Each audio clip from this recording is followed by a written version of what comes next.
আসসালামু আলাইকুম। স্বাগত জানাচ্ছি আপনাকে আন্তর্জাতিক সংবাদে। শুরুতেই থাকছে সংবাদ শিরোনাম। প্রথমেই জানিয়ে দিব, গাজায় যুদ্ধবিরতি ভেঙে ফের ইসরায়েলের হামলা, নিহত ২৮, খামেনির কঠোর হুঁশিয়ারিতে আতঙ্কে নেতানিয়াহু। এরপর জানবেন, সর্বাত্মক যুদ্ধের প্রস্তুতিতে ইরান, খামেনির বজ্র হুঁশিয়ারিতে কাঁপছে নেতানিয়াহু।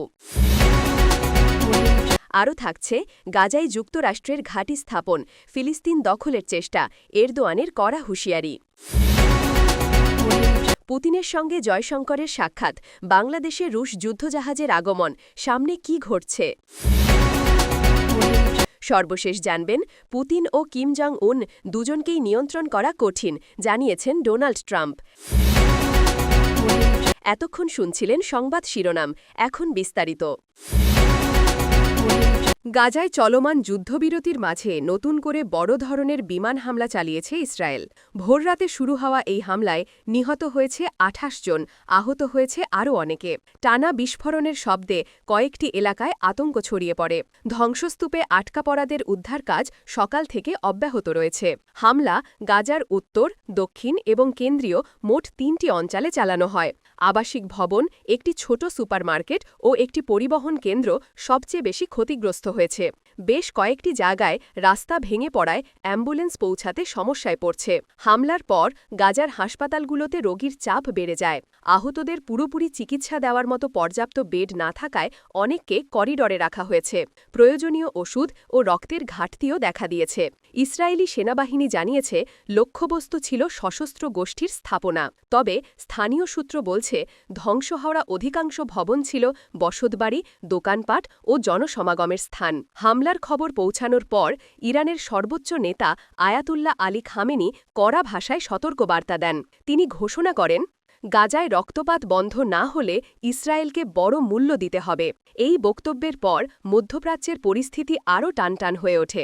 খামেনির বার্তার পর ইসরায়েলের নিরাপত্তা জোরদার করা হয়। প্রধানমন্ত্রী বেঞ্জামিন নেতানিয়াহু জরুরি বৈঠক ডাকেন এবং সামরিক ও গোয়েন্দা শাখার শীর্ষ কর্মকর্তাদের সঙ্গে আলোচনায় বসেন।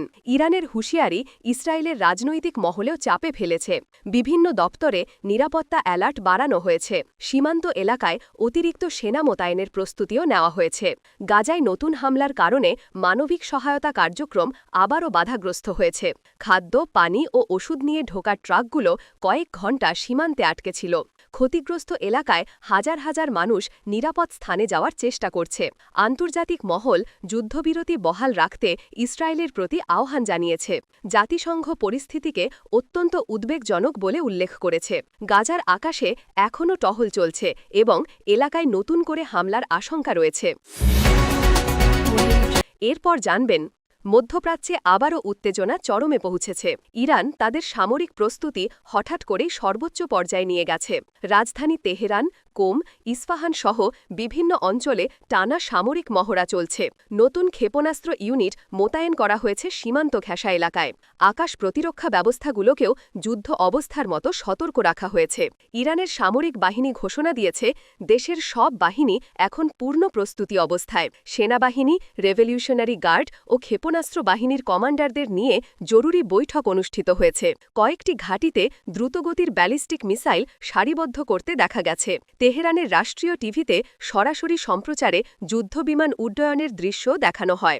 ইরানের এই সামরিক প্রস্তুতির মাঝে সর্বোচ্চ নেতা আয়াতুল্লাহ আলী খামেনি তীব্র হুঁশিয়ারি দেন। তিনি বলেন, ইরানের নিরাপত্তায় আঘাত এলে পাল্টা জবাব হবে আগের যে কোনো সময়ের চেয়ে ভয়ঙ্কর। খামেনির এমন বক্তব্য ছড়িয়ে পড়তেই ইসরায়েলের রাজনৈতিক অস্থিরতা আরও বেড়ে যায়।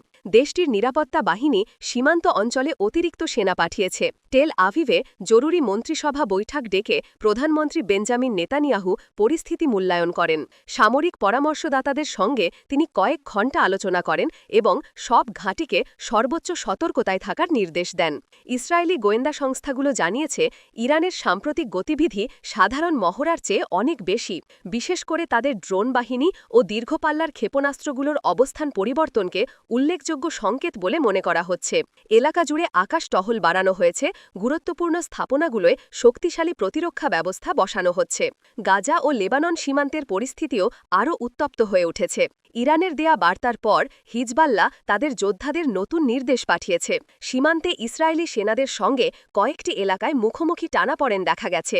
ইরানের রাষ্ট্রীয় মিডিয়া বারবার জানাচ্ছে দেশটি কোনো আগ্রাসন সহ্য করবে না। একই সঙ্গে জনগণের উদ্দেশ্যে ঘোষণা এসেছে দেশের সার্বভৌম রক্ষায় সবাইকে প্রস্তুত থাকতে হবে। আন্তর্জাতিক আকাশপথে সামরিক বিমানের চলাচল বেড়ে গেছে। ভোর রাতে কয়েকটি দেশে অ্যালার্ট জারি হয়। কিছু আন্তর্জাতিক এয়ারলাইন্স মধ্যপ্রাচ্যের ওপর দিয়ে বিমান চলাচল সাময়িকভাবে কমিয়ে দিয়েছে। উত্তেজনা কোথায় গিয়ে থামবে কেউ নিশ্চিত নয়। ইরানের সর্বাত্মক সামরিক প্রস্তুতি এবং খামেনির কড়া বার্তা ইসরায়েলকে স্পষ্ট সংকেত দিয়েছে যে কোনো মুহূর্তে পরিস্থিতি বড় ধরনের সংঘর্ষে গড়াতে পারে। তারপর থাকছে গাজায় যুক্তরাষ্ট্র একটি সামরিক ঘাঁটি স্থাপন করেছে। স্থানীয় সময় সোমবার সকালে শুরু হওয়া এই কার্যক্রমে যুক্তরাষ্ট্রের সামরিক যান ও সরঞ্জাম মোতায়েন করা হয়। সামরিক সূত্র জানাচ্ছে ঘাঁটিটি গাজার কেন্দ্রীয় এলাকায় স্থাপন করা হয়েছে এবং এটি পুরো এলাকার উপর নজরদারি চালাবে। ঘাঁটি স্থাপনের খবর ছড়িয়ে পড়ার সঙ্গে সঙ্গে তুরস্কের প্রেসিডেন্ট রজব তাইয়েব এরদোয়ান কড়া হুঁশিয়ারি দিয়েছেন। তিনি বলেছেন, ফিলিস্তিনের স্থিতি বিনাশের কোনো চেষ্টাই আমরা সহ্য করব না। যারা এই ধরনের পদক্ষেপ নেবে তাদের সঙ্গে কড়া অবস্থান নেওয়া হবে। এরদোয়ানের এই সতর্ক বার্তার পর মধ্যপ্রাচ্যে উত্তেজনা বেড়ে গেছে। কূটনৈতিক সূত্রগুলো বলছে এরদোয়ানের বক্তব্যে ইঙ্গিত রয়েছে যে তুরস্ক গাজার নিরাপত্তা ও ফিলিস্তিনের স্বার্থ রক্ষা করতে সক্রিয় ভূমিকা রাখবে। গাজার স্থানীয় বাসিন্দারা জানিয়েছেন যুক্তরাষ্ট্রের সামরিক ঘাঁটি স্থাপনকে কেন্দ্র করে কিছু এলাকায় নিরাপত্তা জোরদার করা হয়েছে। সীমান্ত এলাকায় ও প্রধান সড়কে সেনা মোতায়েন বাড়ানো হয়েছে। পাশাপাশি আবাসিক এলাকা ও বাজারে পর্যবেক্ষণ বাড়ানো হয়েছে। যুক্তরাষ্ট্রের সামরিক ঘাঁটি স্থাপনের ফলে গাজায় নতুন করে রাজনৈতিক ও সামরিক চাপ সৃষ্টি হয়েছে। কিছু বিশ্লেষক মনে করছেন এই ঘাঁটি মধ্যপ্রাচ্যের ভূ রাজনীতিতে নতুন মাত্রা যোগ করবে। ইতোমধ্যেই জাতিসংঘ ও অন্যান্য আন্তর্জাতিক সংস্থা যুক্তরাষ্ট্র ও তুরস্কের সাথে যোগাযোগ শুরু করেছে। তারা গাজায় উত্তেজনা বাড়ানো থেকে বিরত থাকতে এবং শান্তি রক্ষা করতে আহ্বান জানিয়েছে। গাজার আকাশ ও স্থল এলাকায় নিরাপত্তা জোরদার করা হয়েছে। সামরিক ঘাঁটি কার্যক্রম শুরু হওয়ায় স্থানীয়রা সতর্ক অবস্থায় রয়েছে। পরিস্থিতি নিয়ন্ত্রণে রাখার জন্য উভয় পক্ষ নজরদারি ও পর্যবেক্ষণ চালাচ্ছে। তারপর জানবেন রাশিয়া ও ভারতের শীর্ষ কূটনীতিকদের সাম্প্রতিক বৈঠকের পর বাংলাদেশের উপকূলে রুশ যুদ্ধজাহাজের আগমনকে কেন্দ্র করে আন্তর্জাতিক মনোযোগ বৃদ্ধি পেয়েছে। মস্কোতে অনুষ্ঠিত বৈঠকে রাশিয়ার প্রেসিডেন্ট ভ্লাদিমির পুতিন ও ভারতের পররাষ্ট্র সচিব জয়শঙ্কর দ্বিপাক্ষিক নিরাপত্তা, সমুদ্র নিরাপত্তা ও আঞ্চলিক স্থিতিশীলতা বিষয়ে আলোচনা করেছেন। বৈঠকের পরে রাশিয়ার নৌবাহিনী দ্রুত পদক্ষেপ নিতে শুরু করেছে। তাদের পরিকল্পনায় রয়েছে আধুনিক ক্ষেপণাস্ত্র, নজরদারি ব্যবস্থা এবং যোগাযোগ সরঞ্জাম সহ কয়েকটি যুদ্ধজাহাজকে বাংলাদেশের উপকূলে মোতায়েন করা। জাহাজগুলো বাংলাদেশি বন্দরে প্রবেশ বা সমুদ্র মহড়া পরিচালনার জন্য প্রস্তুত হচ্ছে বলে জানা গেছে। বাংলাদেশের নৌসীমা এলাকায় নিরাপত্তা জোরদার করা হয়েছে। কোস্টগার্ড, নৌবাহিনী এবং উপকূলীয় এলাকায় পর্যবেক্ষণ বাড়ানো হয়েছে। স্থানীয় প্রশাসন সতর্ক অবস্থায় রয়েছে এবং গুরুত্বপূর্ণ বন্দরে নিরাপত্তা ব্যবস্থা জোরদার করা হয়েছে। আন্তর্জাতিক কূটনৈতিক সূত্র জানিয়েছে এই পদক্ষেপ দক্ষিণ এশিয়ার সামরিক ভারসাম্য ও আঞ্চলিক ভূ রাজনীতিতে গুরুত্বপূর্ণ প্রভাব ফেলতে পারে। রাশিয়ার যুদ্ধজাহাজগুলোর উপস্থিতি ভারতের সঙ্গে দ্বিপাক্ষিক নৌ নিরাপত্তা সহযোগিতা শক্তিশালী করার পাশাপাশি বাংলাদেশ ও প্রতিবেশী দেশের নজরদারিতেও নতুন মাত্রা যোগ করছে। রাশিয়া ও ভারতের যৌথ বিবৃতিতে বলা হয়েছে দুই দেশই সমুদ্র নিরাপত্তা ও নৌ যোগাযোগ উন্নয়নে সমন্বিত পদক্ষেপ অব্যাহত রাখবে। বাংলাদেশে রুশ যুদ্ধজাহাজের আগমনের খবর প্রকাশিত হওয়ার পর উপকূলীয় এলাকায় সতর্কতা বেড়ে গেছে। স্থানীয় মিডিয়ার রিপোর্টে বলা হয়েছে জাহাজগুলোকে দেখা গেছে সমুদ্রপথে ধীরে ধীরে এগোতে। সাধারণ মানুষ, বন্দর কর্মকর্তা ও সামুদ্রিক কর্মীরা জাহাজের উপস্থিতিতে সতর্ক অবস্থায় রয়েছে। সাম্প্রতিক তথ্য অনুযায়ী রুশ যুদ্ধজাহাজগুলো আগামী কয়েকদিনের মধ্যে বাংলাদেশের উপকূলে পৌঁছাবে। সামরিক মহড়ার জন্য প্রস্তুতি নেওয়া হচ্ছে এবং এটি নিয়ন্ত্রণ ও পর্যবেক্ষণ উভয় পক্ষই চালাচ্ছে। আন্তর্জাতিক পর্যবেক্ষকরা মনে করছেন এটি আঞ্চলিক সামরিক নিরাপত্তা ও ভূ রাজনীতিতে গুরুত্বপূর্ণ ঘটনা। সর্বশেষ জানবেন যুক্তরাষ্ট্রের প্রেসিডেন্ট ডোনাল্ড ট্রাম্প আন্তর্জাতিক মহলে আলোড়ন সৃষ্টি করেছে পুতিন ও কিম জং উনের সাম্প্রতিক কার্যক্রম নিয়ে মন্তব্য করে। জনসংখ্যার সঙ্গে আলাপকালে তিনি বলেছেন রাশিয়ার প্রেসিডেন্ট ভ্লাদিমির পুতিন এবং উত্তর কোরিয়ার নেতা কিম জং উনকে নিয়ন্ত্রণ করা বা সামলানো অত্যন্ত কঠিন।